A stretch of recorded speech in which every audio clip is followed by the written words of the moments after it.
¿Qué tal? Muy buenos días, buenas tardes o buenas noches tengan todos ustedes, dependiendo del punto en el que nos estén viendo. Muchas gracias por estar con nosotros en un webinar más de toda esta serie que hemos venido realizando junto con el equipo de Manage Engine.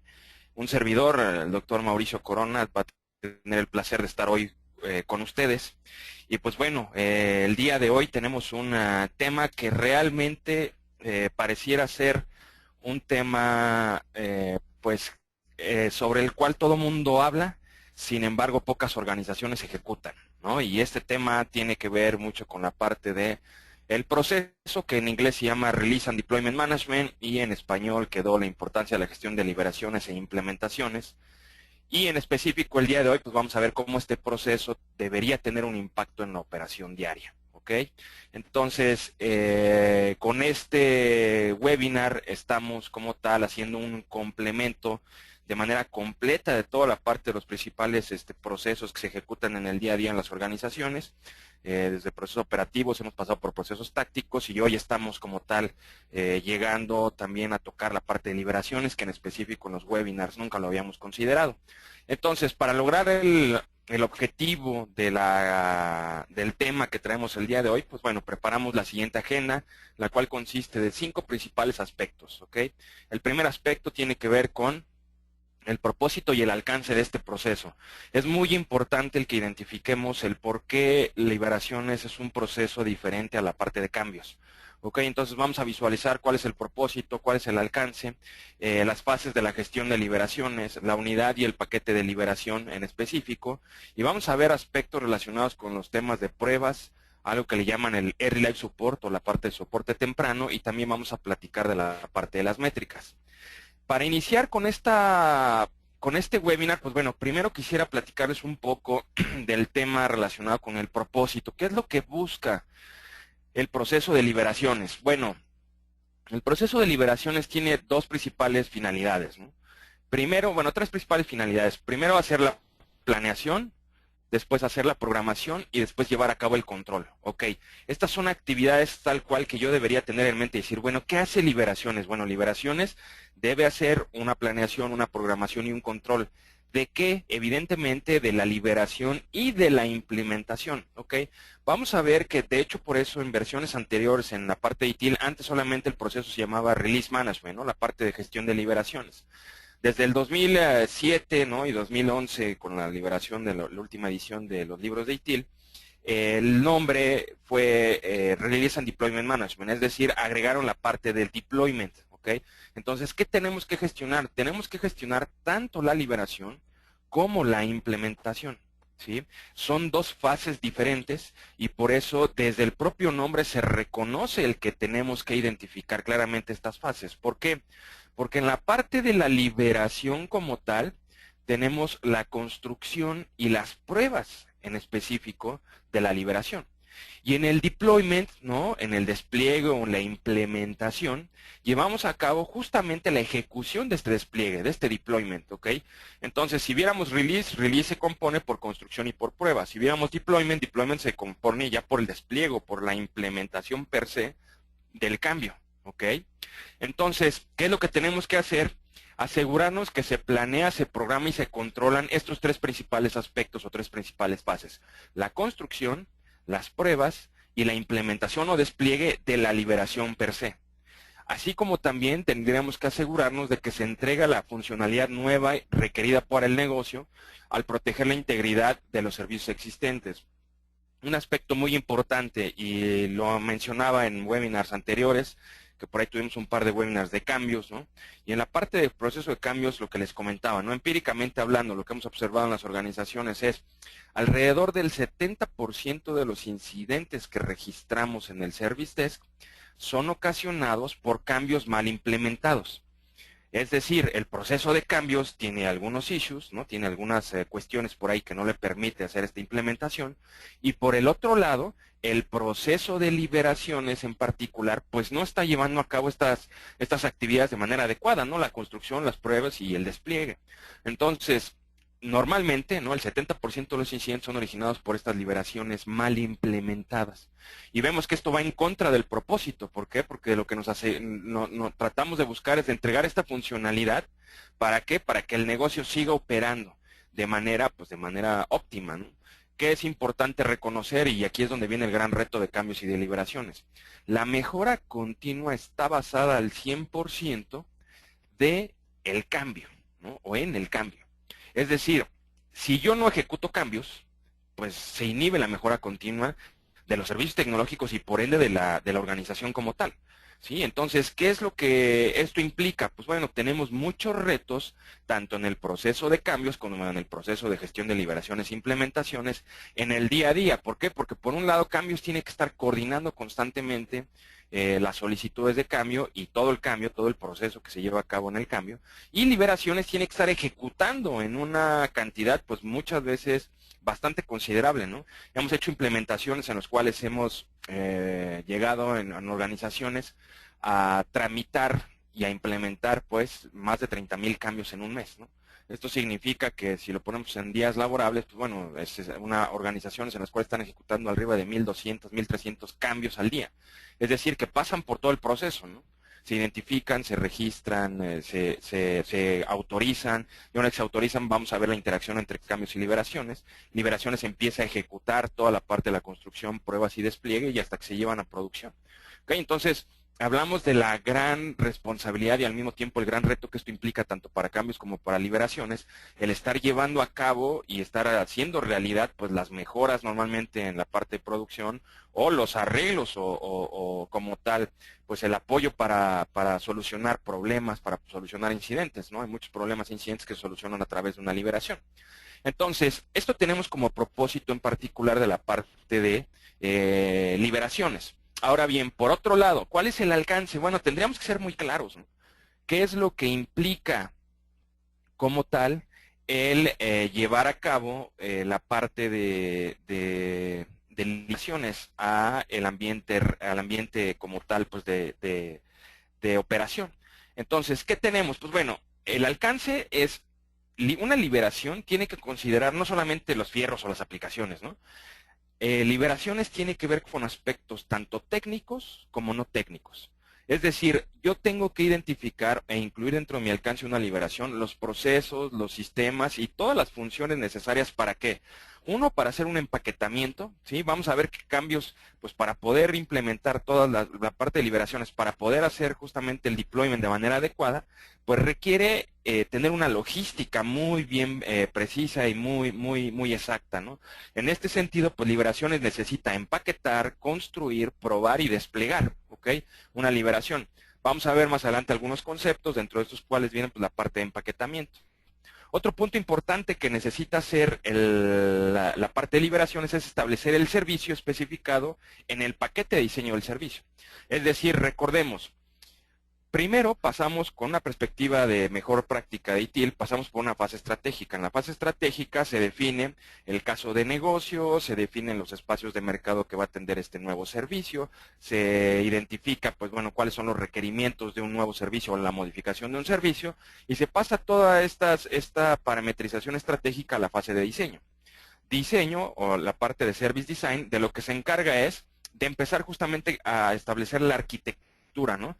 Es decir, este servicio, qué niveles de disponibilidad, de capacidad, de seguridad, de continuidad va a tener, ¿no? ¿Cómo vamos a plasmar esto en el catálogo de servicios, etcétera, etcétera? Recuerden que el principal entregable que pasa de la fase de diseño a la fase de transición es algo que se llama el Service Design Package, ¿ok? Que es justamente lo que ahorita nos estamos refiriendo. Hay que establecer el servicio especificado en el Service Design Package, en el paquete de diseño del servicio. Es decir, diseño le dice a transición, oye, transición, ustedes ya son los expertos en construir, en probar y en implementar. Entonces, lo que necesito que lleven a producción es este paquete de diseño del servicio. Entonces, dentro del alcance de liberaciones es, bueno, a ver, ¿cuáles son los requerimientos del negocio? Que esto ya me lo debieron haber pasado desde la fase de diseño. Y entonces los expertos, entonces ahora sí en la parte de aplicaciones, de infraestructura, ¿no? Servidores, ruteadores, switches, firewalls, etcétera, lo que van a hacer es asegurarse que vamos a poner en producción lo que se indicó en el Service Design Package. ¿ok? Entonces, ¿qué tendríamos que estar buscando? Y tendríamos que asegurar que todo lo establecido en el paquete de diseño del servicio está considerado dentro de mi liberación. Entonces, la parte de liberaciones es muy importante, por eso les comentaba que vea temas tanto técnicos como no técnicos. Y en esos aspectos no técnicos tendría que identificar también a todos los stakeholders, ¿no? ¿Por qué? Porque el tercer punto que tenemos aquí en la en la parte del alcance es entregar formalmente el servicio a las funciones de la operación del negocio. Y esta formalización, ¿cómo se da? No se da en el sentido de, mira, yo ya liberé, no sé, acabo de prender un servidor o acabo de prender un ruteador, la tarjeta de red me contesta con un ping, entonces ya, significa que yo ya terminé. No, no, no. Eso es nada más un componente tecnológico que al mandar un ping, pues lo único que te está diciendo es que está la tarjeta de red de ese componente, pues está arriba, ¿no? Pero no te dice absolutamente nada más sobre el servicio. La entrega formal tiene mucho que ver también con toda la parte de los stakeholders que les comentaba, ¿no? Todas las personas involucradas o relacionadas con esta liberación. Es decir, si yo voy a hacer una liberación, el equipo de liberaciones tendría que asegurar, perfecto, una vez que quede en la operación, pues va a quedar a cargo de operación del servicio. Y esta operación del servicio, ¿quién la hace? Bueno, pues normalmente los equipos que gestionan incidentes, problemas, accesos, etcétera. Bien, todos ellos ya están listos. Lo primero que os tenemos que preguntar, ¿todos ellos ya están listos para recibir este nuevo servicio? Es decir, yo libero un nuevo servicio y si tenemos un incidente, entonces, ¿cómo se tendría que categorizar en incidentes? ¿Cómo se tendría que priorizar en incidentes? En lo mismo para problemas, ¿no? ¿Cómo se tendrían que gestionar los accesos para este servicio? ¿Ok? Entonces, todas estas especificaciones deberían venir desde el Service Design Package y liberaciones en la fase de transición a asegurarse de que todas estas personas estén capacitadas, ¿ok? Y que tengamos ya los códigos de categorización, de priorización, etcétera, en la parte de incidentes. ¿Con qué finalidad? Evitar lo que normalmente pasa o lo que comúnmente pasa, que es se libera un nuevo servicio, las personas o los principales stakeholders de operación no conocen en qué consiste este nuevo servicio. Al momento en el que liberamos es muy común, liberamos los fines de semana, llega el lunes y el lunes a primera hora el service desk se ve desbordado con llamadas por parte de los clientes y de los usuarios para decir, oye, estoy viendo una nueva interfaz y donde tenía el acceso anteriormente, pues ahora ya no está. Entonces, ¿qué es lo que pasó? Pues probablemente el login y el password, esos campos se movieron de la pantalla superior derecha, se movieron a la pantalla inferior izquierda. Pero el cliente no lo está ubicando. ¿Por qué? Porque llevaba años logueándose o metiendo sus datos en la parte superior derecha. Por algo que pudiera parecer tan absurdo, pues bueno, al momento en el que no consideramos estos aspectos no técnicos, como es la parte de conocimiento y concientización por la parte de los usuarios de los nuevos servicios, pues evidentemente estamos causando pues llamadas, en este caso de solicitudes de servicios a la parte del Service Desk.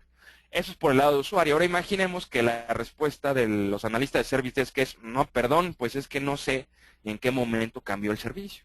Imagínense cuál es la perspectiva que tienen los usuarios. Bueno, pues si tú eres el Service Desk y tú estás aquí supuestamente para ayudarme y no tienes ni la menor idea de lo que ustedes mismos están haciendo, pues entonces estamos muy mal, ¿no?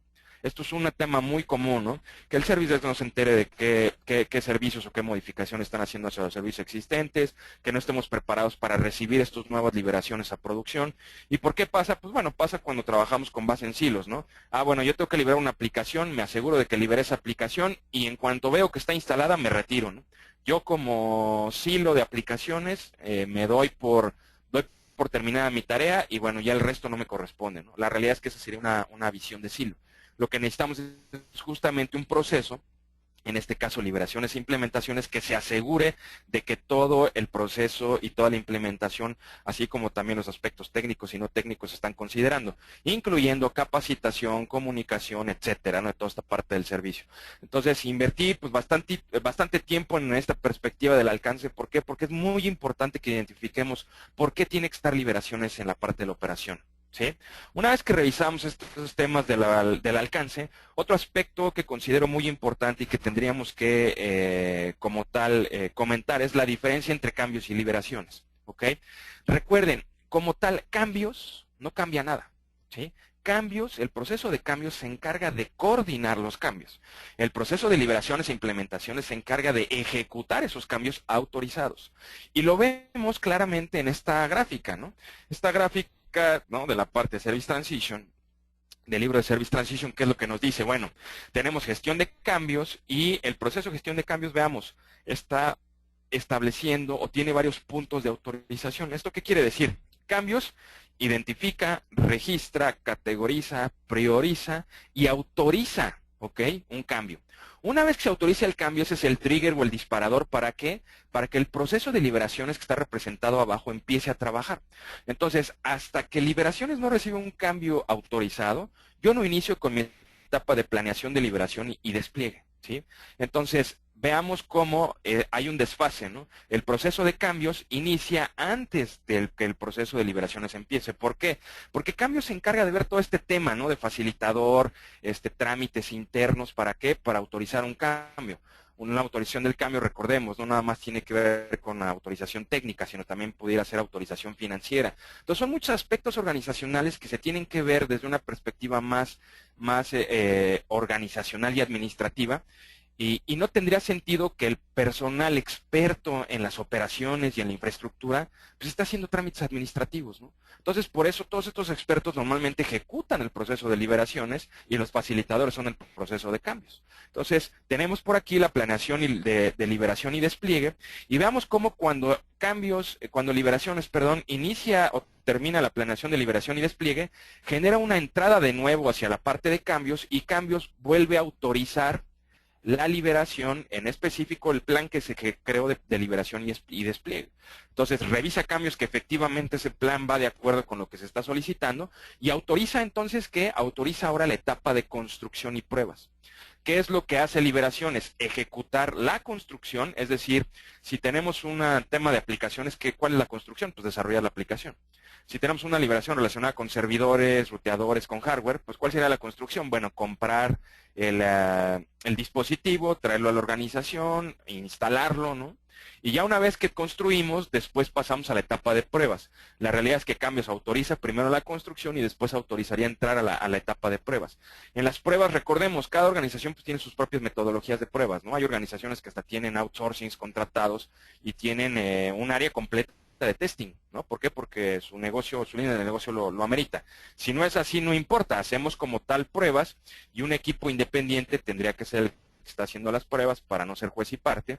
Y una vez que terminamos las pruebas, recordamos, todo tipo de pruebas, ¿no? Pruebas unitarias, pruebas de cualquier tipo, o siguiendo la metodología que ustedes quieran. Una vez que tenemos los resultados de esas pruebas, incluyendo también la autorización o las pruebas por parte del cliente, entonces procedemos a subir de nuevo a cambios, y cambios, ¿qué es lo que hace? Autoriza el registro en toda la parte de la Definitive Media Library, ¿no? La biblioteca definitiva de medios, en el caso de que sea una liberación de aplicaciones. Y por el otro lado autoriza entonces, ya una vez que cambios valida, sí, efectivamente, mira, ya vimos que construiste y probaste y ya está autorizado por el cliente, ya está autorizado también por el área operativa para recibir esta liberación. Entonces te autorizo, ¿qué? Hacer el despliegue. Y veamos cómo pues aquí este despliegue normalmente puede ser que implique varias autorizaciones y que tengamos varios tipos de despliegue. ¿Por qué? Por el empaquetamiento que hacemos, ¿no? Ahorita vamos a ver algunas láminas relacionadas con eso.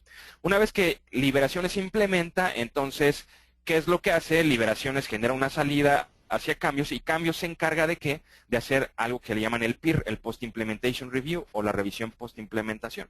¿Ok? Y cambios entonces, ya una vez que valida que tanto los aspectos técnicos como no técnicos realmente quedaron en la operación, entonces es cuando da visto bueno y se cierra hasta ese momento el cambio. Si hay algo que no esté autorizado o actualizado, o que se haya implementado y no se debe haber implementado, cambios va a mantener el cambio abierto a pesar de que liberaciones ya lo haya cerrado, ¿ok? Y esto implica que liberaciones regrese, haga su proceso y haga bien las cosas. Entonces, como podemos ver, pues bueno, aquí tenemos mucha interacción entre liberaciones y cambios. Ahora bien, una de las principales preguntas que recibo es, oye Mauricio, ¿y por qué no tenemos entonces cambios y liberaciones juntos, no? Es decir, a lo mejor un mismo dueño de proceso. La respuesta sería, no es recomendable. ¿Por qué? Porque hay conflicto de intereses, ¿no? Porque imagínense, ustedes una sola persona identifica, registra, categoriza, se autoriza el cambio, se autoriza la construcción, se autoriza las pruebas, se autoriza la implementación, y al final él mismo se evalúa y dice que lo hizo bien. Entonces tenemos conflicto de intereses, ¿ok? Entonces ese es uno de los principales temas y preguntas que normalmente recibimos, ¿no? Entonces no es muy recomendable, ¿no? El que se tengan juntos, y por eso son dos procesos totalmente diferentes. Ahora bien, ¿qué es importante? Pues bueno, liberaciones tiene que generar toda la logística para poder lograr este deployment, ¿no? ¿Y cómo logra hacer el deployment? Bueno, creando por un lado teniendo claramente cuáles son las unidades de liberación que puede generar. La definición de una unidad de liberación, según nos dicen los libros por ahí, es pues la parte de la infraestructura que normalmente se libera de manera conjunta. La definición per se no nos dice nada, ¿no?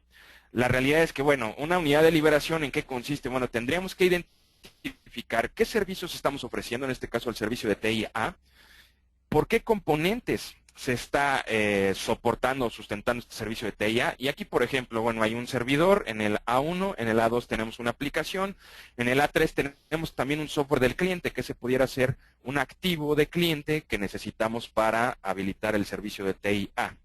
Ahora bien, en las aplicaciones, bueno, las aplicaciones pues tienen como tal diferentes módulos, diferentes temas muy detallados y podría ser que la aplicación A2 se descomponga en dos aplicaciones. La aplicación principal, que es la A2.1, y la segunda aplicación, que es la A2.2. Y por el otro lado, la aplicación A2 principal tiene como tal una ramificación de varias subaplicaciones o aplicaciones más pequeñas, y entonces aquí podríamos tener la A2.1.1, la A2.1.2, y aquí es donde veamos, viene muchas veces el versionado, ¿no? Este versionado, ¿quién lo define? Pues liberaciones. Entonces, por ejemplo, esta aplicación principal, software para reporteo comercial preconfigurando, usado por la configuración en específico que estamos identificando.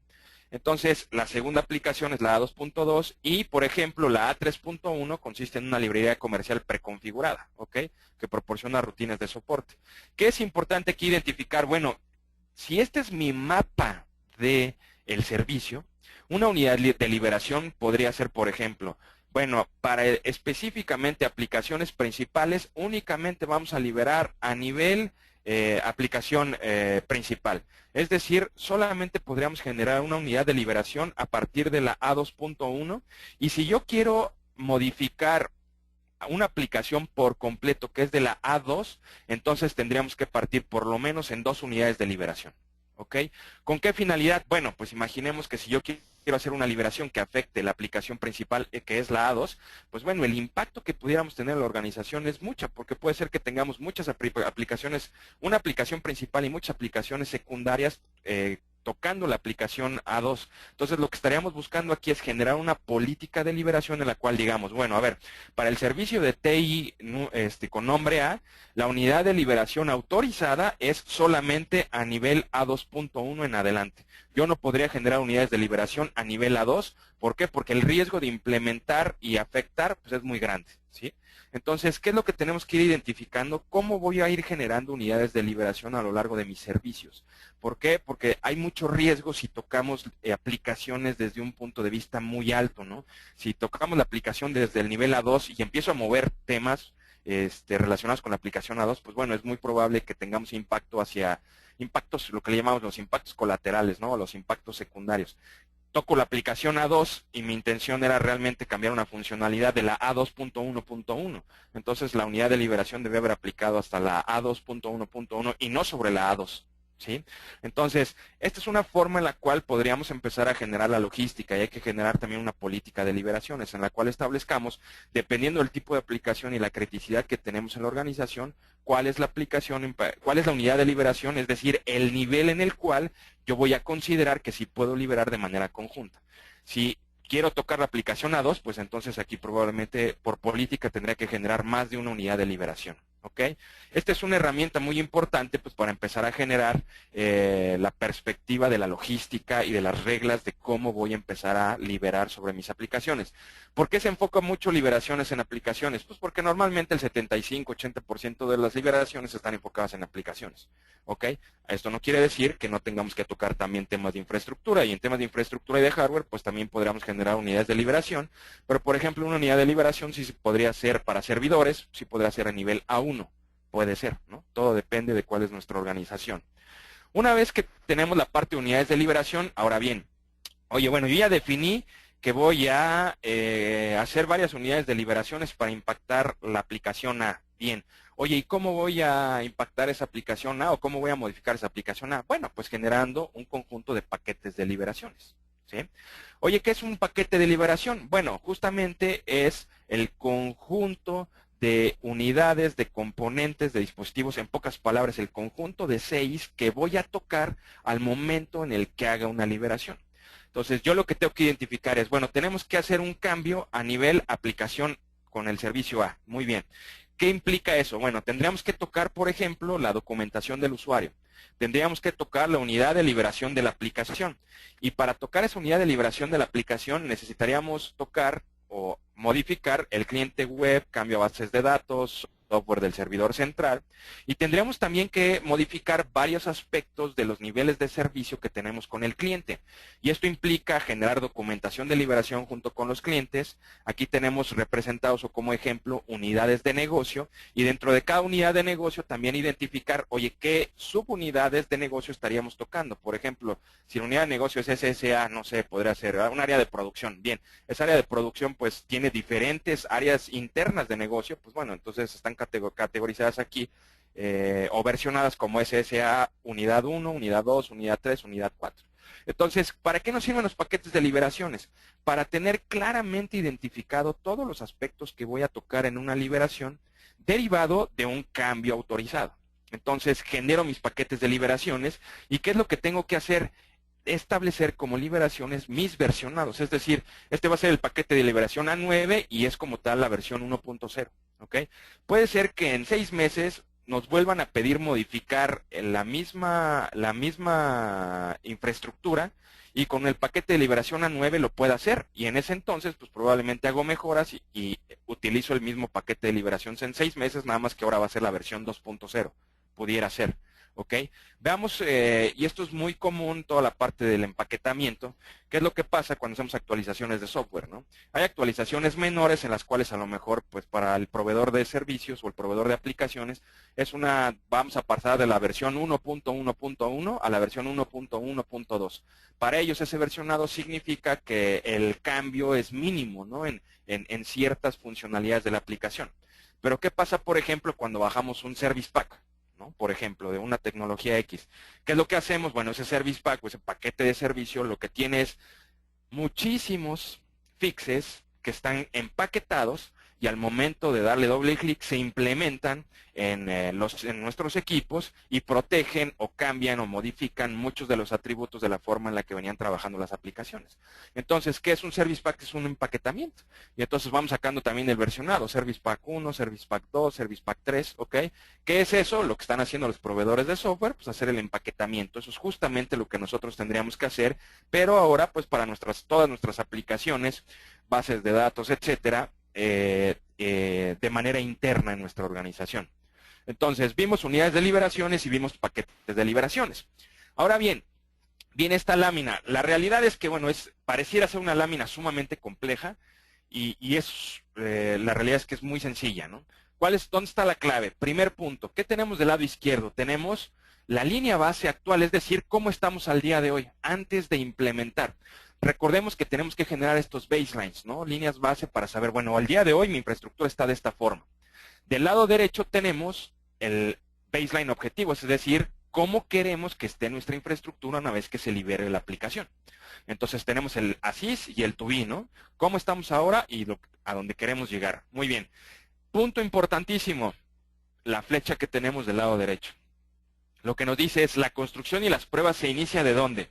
De la parte base hacia arriba. Vamos a revisar. Es decir, ¿qué tendría que hacer yo en este sentido? Bueno, lo que tendríamos que hacer es generar una arquitectura tecnológica, ¿no? Empezar a construir mi arquitectura del producto, perdón. Entonces, esta arquitectura como tal va a estar siendo utilizada por arquitecturas de aplicaciones. Estas arquitecturas de aplicaciones se manipulan por información y por datos. Ahora bien, una vez, veamos, ¿no? Construyo y pruebo, construyo y pruebo. Una vez que tengo la construcción y las pruebas de arquitectura de aplicación, entonces ahora voy a ver cómo la arquitectura de aplicación me soporta mi arquitectura del servicio. Y esta parte de la arquitectura del servicio está como tal alineada con lo que definimos en el portafolio del servicio. Es decir, en la fase de estrategia se definió el portafolio de servicios, se pasó a diseño, se hicieron toda la parte de los descriptivos en el catálogo de servicios que está en la fase de diseño y se generó el Service Design Package. Una vez que se genera el Service Design Package, se pasa a la fase de transición y yo estoy aquí asegurándome que estoy alineado, ¿no? Con esta parte de Service Design Package. Una vez que tengo la arquitectura del servicio, entonces ahora sí me aseguro de que se entrega y que hay retroalimentación y monitoreo a la arquitectura del negocio y a la organización. Entonces, en este sentido, ¿qué es lo que estaríamos tratando por aquí de visualizar? Bueno, lo que estaríamos tratando de asegurar es que, en específico, el baseline actual, ¿no? Al ir liberando estas flechas, ¿no? Y vamos poniendo de igual forma la parte de arquitectura, le ponemos un versionado, la parte de aplicaciones otro versionado, la del servicio otro versionado. Lo que tendríamos que ir validando es que la arquitectura en el ASIS se convierte y se entrega ya en la parte producción en el 2B. Y lo que tenemos es ya en la parte del 2B es volver a hacer ya nada más nuestras pruebas. ¿Para qué? Para hacer algo que, recuerden, ¿cuál es el último paso en el cual transición llega a interactuar con operación? El último paso es en el deployment, que lo ejecuta este proceso, y es decir, que este proceso de hecho se mete a producción. Y una vez que se mete a producción hace algo que se llama el Early Life Support, el soporte temprano, ¿ok? Y una vez que hace la parte del soporte temprano, lo que se asegura es validar que efectivamente esta arquitectura ya quedó en el 2B, que está cuadrando con todo lo que nos solicitaron, y después de que pase este soporte temprano, entonces me regreso como tal a transición, y ahora sí, a partir de este momento, toda la parte del 2B queda a cargo de Service Operation, ¿sí? Y cualquier tema aquí, pues bueno, ya tendrá que ser tratado a través de incidentes, de problemas, de accesos, etcétera. ¿Ok? Entonces hay que diseñar las liberaciones y los paquetes de liberación. Entonces veamos aquí cómo fueron varios paquetes de liberación y cada paquete estaba enfocado en diferentes capas de nuestra arquitectura. ¿Ok? Aquí para todos aquellos que ya están siguiendo temas de arquitectura empresarial, TOGAF, quienes siguen temas en telco para la par con ITOM, etcétera, aquí se hace todo el mapeo hacia todo ese tipo de frameworks. ¿Sí?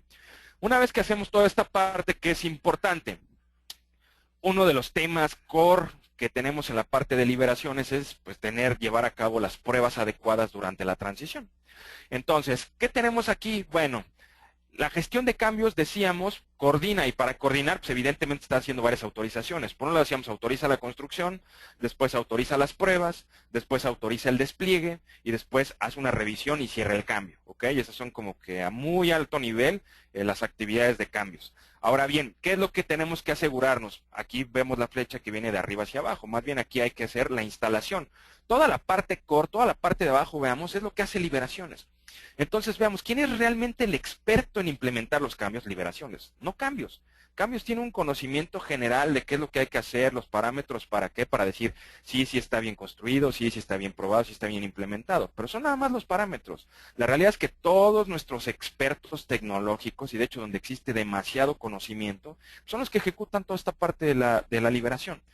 ¿Qué es lo que hacemos aquí entonces? Generar la liberación, la construcción y las pruebas. Entonces hay que validar el diseño del servicio, se libera y se prueba el paquete, y en la prueba de la liberación del servicio veamos cómo hacemos muchos temas, y veamos lo más importante y lo más interesante de esta lámina, y el por qué la puse es que quiero que observemos cómo las pruebas, las realidades que siguen una vez que se hace el despliegue, ¿no? Entonces veamos, tenemos pruebas de requerimiento del servicio, pruebas de gestión del servicio, pruebas operacionales, pruebas de usuario, pruebas de implementación, ver temas con contratos y con cumplimiento, componentes y activos de servicio, verificar el ambiente. Todo esto, veamos, empieza en la etapa de construcción y pruebas, y yo implemento, y no es de que ya me olvido de las pruebas. En la actividad que les comentaba del soporte temprano, ¿qué es lo que hacemos normalmente? Hacemos el famoso tuning.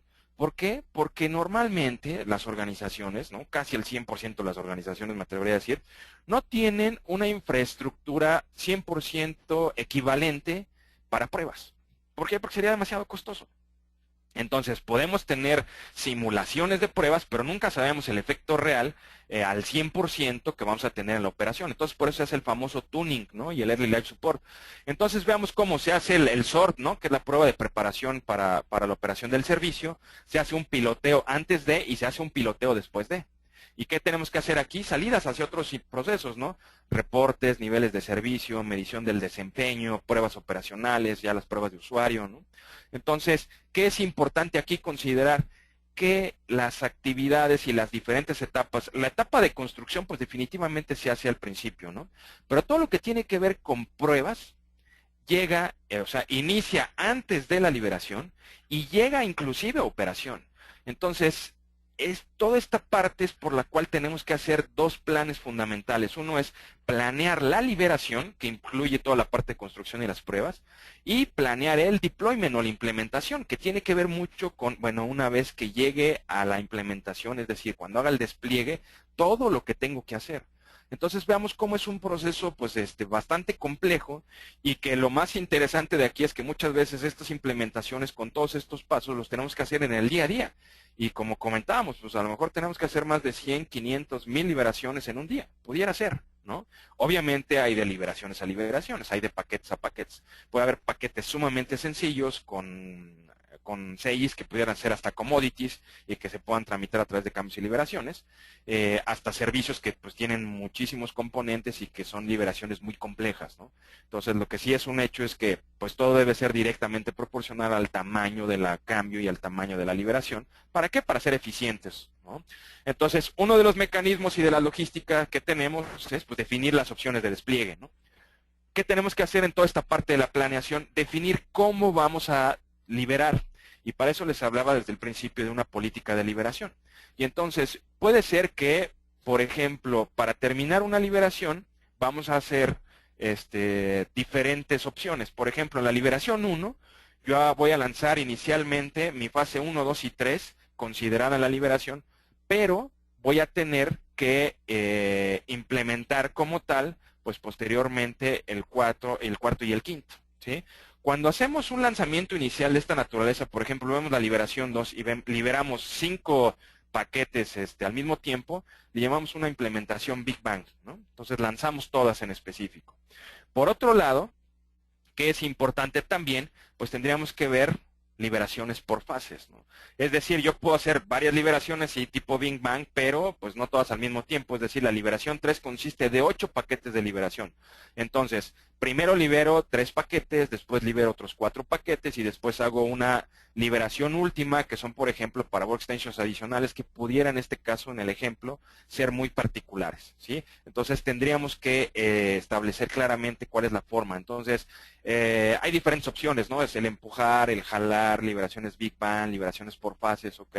Lo interesante aquí sería, y la recomendación es que identifiquemos, investigamos todo este tipo de liberaciones con base en mejor práctica, también identificar las prácticas actuales que tenemos en nuestra organización y entonces elaborar los planes de despliegue que tenemos como tal pensados en este sentido. Una vez que logramos esta parte, bueno, de las opciones de despliegue, ¿qué es importante? Pues bueno, si yo ya liberé, tendríamos que empezar ¿a qué? A medir. Y no quise dejar pasar la oportunidad de ponerles de igual forma.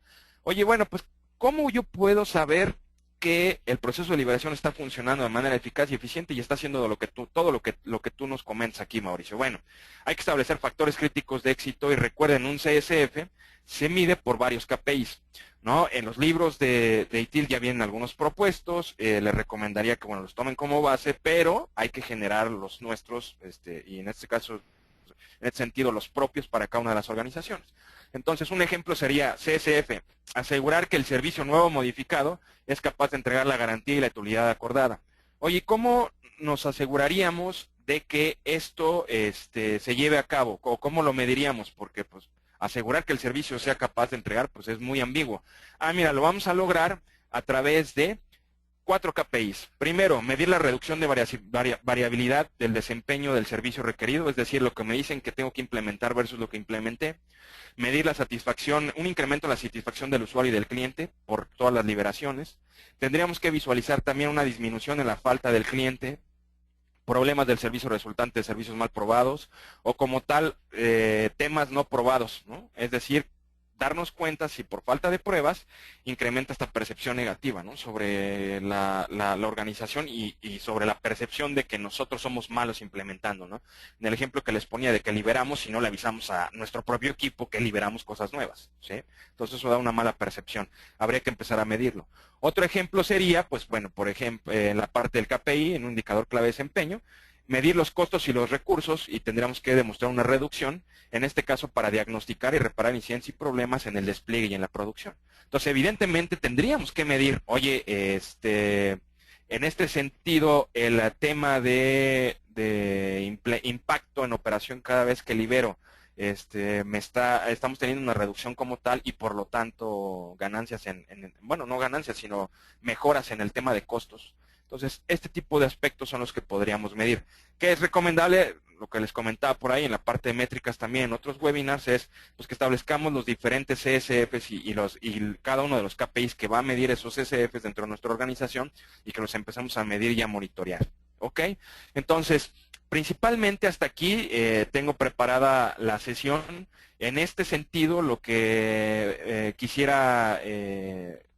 con lo que quisiera continuar es, bueno, por un lado, presentarles, y le voy a ceder ahorita, voy a cambiar de presentador a esta María Poli, quien, bueno, nos va a estar por aquí apoyando en el explicar cómo hemos visto varios procesos, ¿no? Incidentes, problemas, requerimientos, etcétera, etcétera, hasta llegar a cambios, liberaciones, y nos va a explicar cómo a través de una herramienta, pues bueno, podríamos como tal habilitar estos procesos.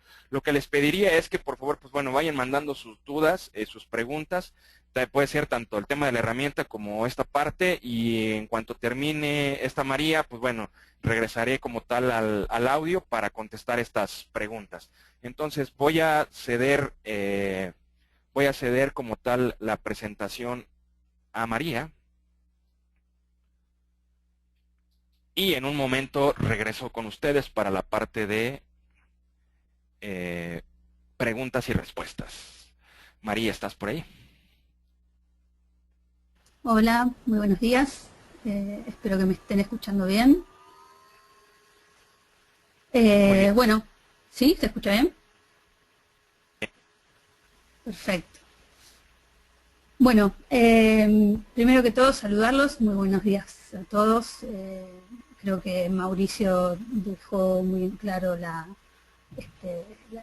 con la presentación que nos dio, así que la idea, bueno, de esta última parte del webinar es mostrarles una herramienta que nos permita implementar un sistema completo para la gestión de mesa de ayuda, ¿sí? En este caso vamos a presentar Service Plus de Manage Engine, que además integra, tiene una administración de activos y proyectos y está muy alineado al marco de referencia ITIL.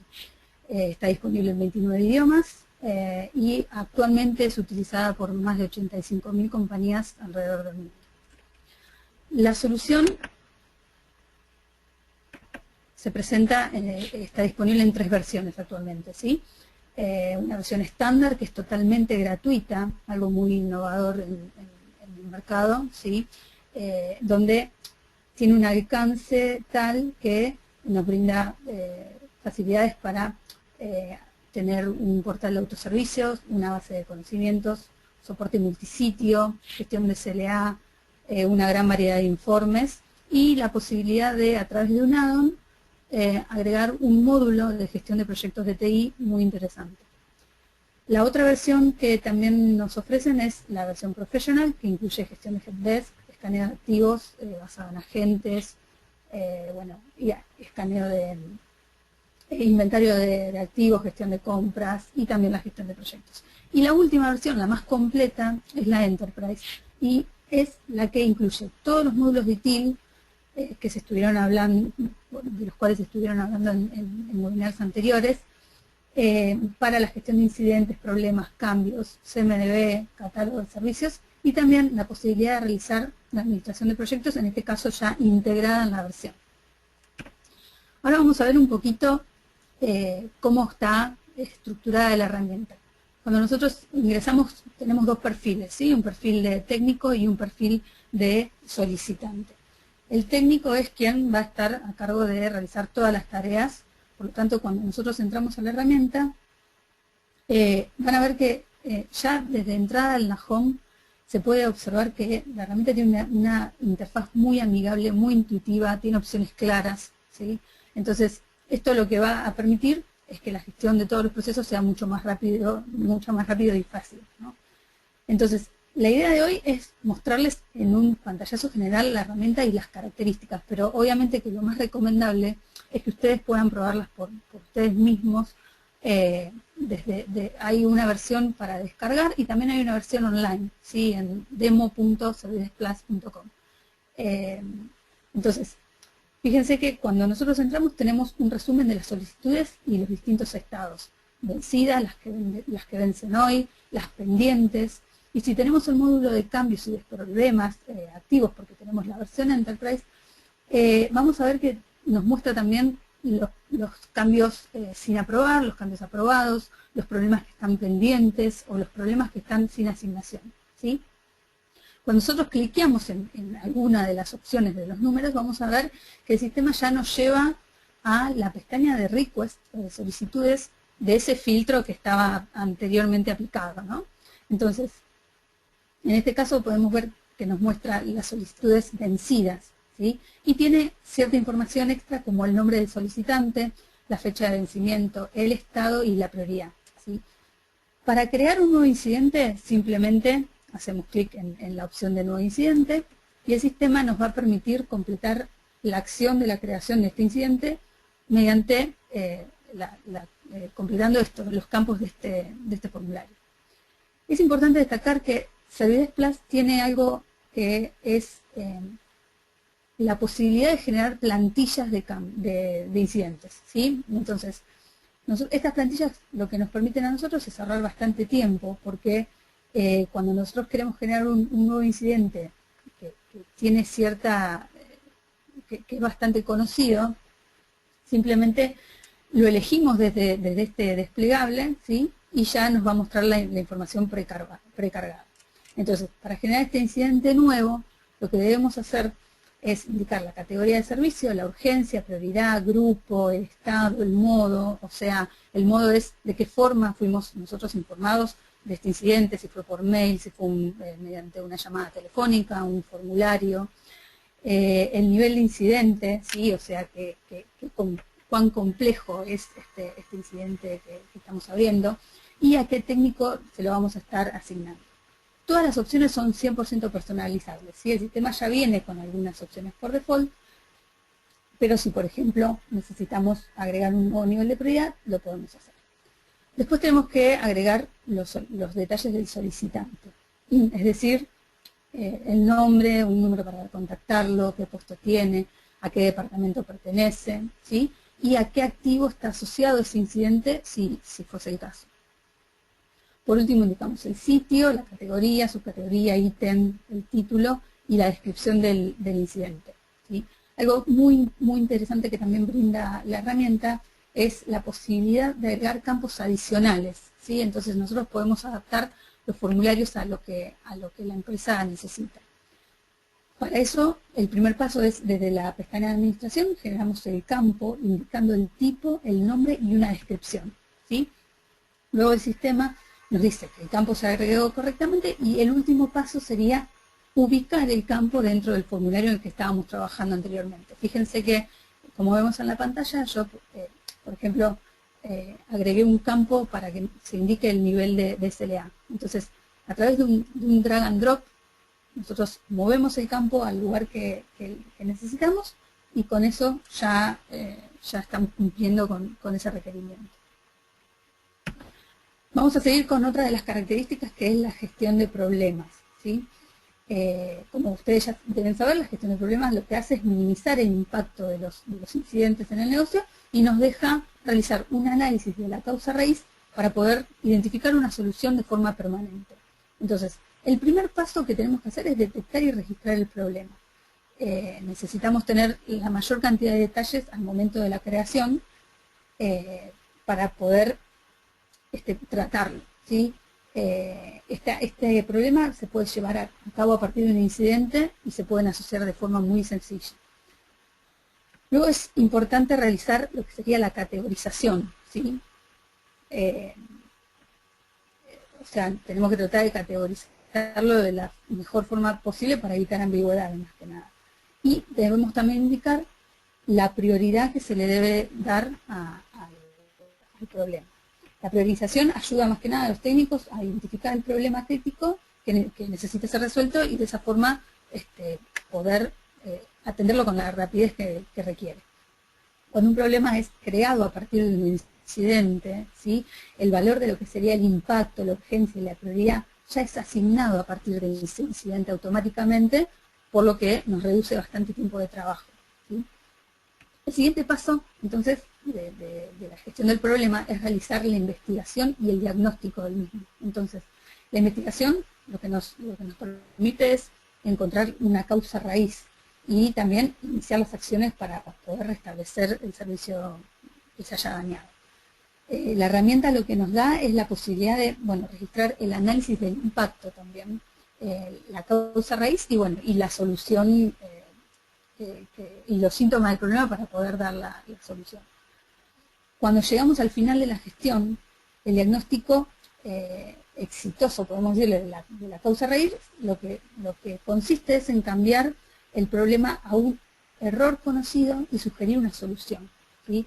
En ese caso, en ese sentido, Servidesk Plus lo que nos ayuda es a categorizar las soluciones en registro de error conocido, workaround y resolución. Yo puedo cambiar el problema a un registro de error conocido de una forma automática cuando agrego un workaround o una resolución, ¿sí? Entonces, si los usuarios después buscan entre estos registros, van a poder resolver incidentes por ellos mismos. Entonces, reducen el flujo de incidentes y por lo tanto, la carga de trabajo. Por último, bueno, llegamos a lo que sería el cierre del problema, porque es muy importante porque nos confirma que todos los aspectos de servicios a los usuarios fue adecuado. Entonces, desde la pestaña de administración, lo que se pueden hacer es configurar reglas de cierre del problema. La principal ventaja es que las reglas se pueden usar para seleccionar qué campos deben ser completados de forma obligatoria por los técnicos cuando un problema se cierra. Y también incluye reglas que son opcionales, como para poder darle un poco más de información a ese cierre. Bien, ahora vamos a pasar a lo que sería la gestión de cambios, ¿sí? O sea, vamos a ver cómo Servidesk Plus nos ayuda a cumplir el propósito, ¿no?, de lo que es la gestión de cambios, que es asegurarnos que los mismos se realizan con el menor riesgo posible y que no causen un impacto demasiado notable. Entonces, lo que queremos decir es que no es que solamente vamos a el sistema lo único que me permite es registrar el cambio, sino que nos ayuda a contar con un proceso para poder hacer este seguimiento del cambio en cada uno de sus diferentes estados que tienen durante todo su ciclo de vida. Entonces, si nosotros clicamos donde dice Change o cambios, ¿sí?, vamos a ver que tenemos primero que nada un dashboard con los cambios que ya están iniciados y los distintos estados de cada uno. Para crear uno nuevo, siempre es bastante intuitivo, siempre es lo mismo, es New Change, y vamos a ver todos los campos que se deben completar para poder generar el cambio. En primera instancia existe la posibilidad de generar un nuevo cambio basándonos en un template, como pasó con las solicitudes, ¿sí? Tiene la misma función. Y bueno, y la generación de estas templates o plantillas se realiza de una forma muy sencilla desde la pestaña de admin. Buscamos las opciones de gestión de problemas, cambios, ubicamos el icono y una vez que ingresamos a la opción, clicamos en agregar plantilla de cambio. Y bueno, nos va a mostrar algo muy similar a lo que vemos cuando queremos agregar un cambio desde cero, ¿sí? Vamos a ver tres secciones en este caso. Primero la sección de la plantilla y el workflow, desde donde le vamos a poner un nombre a la nueva plantilla. Elegimos el workflow de esta plantilla que va a seguir. Y podemos elegir configurarla como default, ¿sí?, de forma tal de que cada vez que generemos una nueva aparezca esta que estamos creando ahora como precargada. También podemos elegir configurarla como una plantilla para emergencias, ¿sí? Y por último, agregar una descripción para dar un poco más de detalle de lo que estamos cargando, ¿no? La siguiente sección lo que nos permite es agregar o eliminar los campos que aparecen por default, ¿sí? Fíjense que si nosotros pasamos el mouse, por ejemplo, fíjense que ahí yo hice una captura pasando el mouse sobre el campo urgencia. Vamos a ver que claramente podemos editar o eliminar ese campo, ¿sí? Por último, en la sección de drag and drop, si arrastramos donde dice agregar nuevo campo, nos va a aparecer este pop-up que vemos ahora en pantalla, que nos da distintas opciones para configurar ese campo nuevo que estamos agregando, pudiendo determinar si es de texto, si es numérico, si es de fecha, y bueno, entre otras opciones más. Si volvemos a la configuración del cambio, ¿sí? la creación, por dicho, lo que tenemos que tener en cuenta es que si el cambio ya ha sido implementado, ¿sí? Hay que marcar la opción de retrospectivo, ¿sí? Si es un cambio de emergencia, la marcamos como tal para indicarlo en el momento de la creación. El workflow que tenemos que seleccionar es aquel que haya sido previamente diseñado exclusivamente para cuando son cambios de emergencia, en este caso, ¿no? Bueno, obviamente que también podemos crear todos los workflows que vayamos necesitando. Después, siguiendo con los campos, tenemos que seleccionar al Change Requester, que sería quién es la persona que está solicitando este cambio. Para ello simplemente se selecciona el icono que está al lado del campo, nos va a aparecer un pop-up de este estilo, elegimos al usuario y ya con eso lo agregamos a la solicitud, ¿sí? Después, el siguiente paso es seleccionar desde los respectivos menús, ¿sí? Fíjense que hay bastantes opciones, por ejemplo, el propietario del cambio, el manager del cambio, el change stage, ¿sí? Teniendo en cuenta que por default ya va a estar como seleccionado submission, ¿sí? En caso que sea un cambio general, o approval, ¿sí? Si es un cambio de emergencia. Eso va a ir cambiando de acuerdo a lo que nosotros hayamos seleccionado antes. Después se va a especificar el riesgo que involucra, ¿sí? Por default solamente vienen alto, bajo y medio, pero ustedes pueden agregar los riesgos que manejen en su propia empresa. Seleccionamos la fecha de inicio programada y también los servicios afectados, ¿sí? Fíjense que para lo último que mencioné, cuando nosotros cliqueamos en el icono de agregar servicios, se despliega este pop-up que nos permite elegir varios servicios e incluirlos de una sola vez. Entonces, también vamos a especificar el tipo de cambio, ¿sí? Después, la categoría del cambio, el impacto, el estado, ¿sí? Luego podemos especificar los comentarios del estado, ¿sí? Y bueno, también una fecha de finalización programada. También tenemos que indicar los activos involucrados, ¿sí? Fíjense que en este caso cuando nosotros elegimos el icono que está al lado del campo, lo que nos aparece es una ventana, como la que estamos viendo, donde tenemos la posibilidad de agregar todos los activos que estén involucrados en este proceso específico que estamos creando ahora, ¿sí? Llegando al final, debemos indicar de forma obligatoria un título, una razón del cambio, que es totalmente configurable, ustedes van a elegir de acuerdo a las que tengan precargadas, y también especificar una descripción para poder dar el mayor detalle posible. También se pueden agregar archivos adjuntos como para sustentar este pedido. Una vez que se inicia, digamos, el proceso del cambio, el mismo va a sufrir una serie de modificaciones, ¿sí? Porque justamente la idea es tener un control total sobre el cambio. Entonces, la primera etapa sería la de presentación, ¿sí? Implica la evaluación detallada del cambio propuesto y sus diversos atributos. La siguiente etapa es la de planeamiento, donde se realiza todo el trabajo de diseño que tiene que ver con la implementación del cambio, ¿sí? Después tenemos la etapa de aprobación, que es donde la CAB, que es la Change Advisory Board, ¿sí? Que es como una junta de consejeros de cambio, tiene como principal tarea examinar este borrador del plan de cambio que estamos cargando y darnos consejos acerca del mismo, ¿sí? Después llega la etapa de implementación, donde el cambio es finalmente materializado a través de proyectos, tareas, ¿sí? Y es asignado también a varios técnicos en esta etapa. La siguiente es la de revisión, donde un comité de revisión revisa ese cambio y asegura que está listo para su lanzamiento, ¿sí?